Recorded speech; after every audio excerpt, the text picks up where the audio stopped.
गृध्रवत चलती ती गृध्रसी म्हणजे गृध्रसी हा आजार आयुर्वेदाने वर्णन केला आहे. जसं पाठीचा मणका म्हणजे काय, तर आपला मेरुदंड आपण म्हणतो मराठीमध्ये.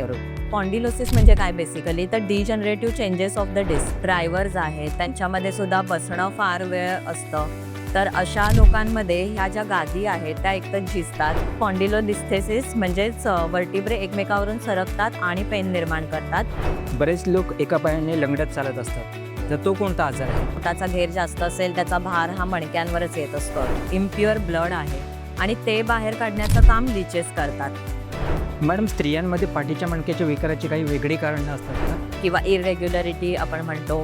त्याचप्रमाणे पाळीमध्ये जास्त स्राव जाणं, कमी स्राव जाणं, या सगळ्यामध्ये वातवृद्धी झालेली असते आणि याचा परिणाम सुद्धा मणक्यांवर येत असतो.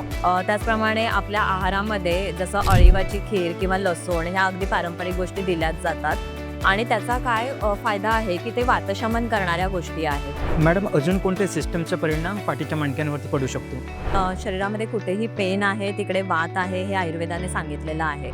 स्पॉन्डिलोसिसमध्ये बस्ती आणि कटिबस्ती असे 2 पंचकर्म आयुर्वेदाने सांगितलेले आहेत. कसं असतं माहिती आहे, इम्युन सिस्टीम चांगली असेल तर आपल्याला कोणता आजार सहसा होत नाही. जास्त व्यायाम केल्यामुळे शरीरामध्ये वात वाढतो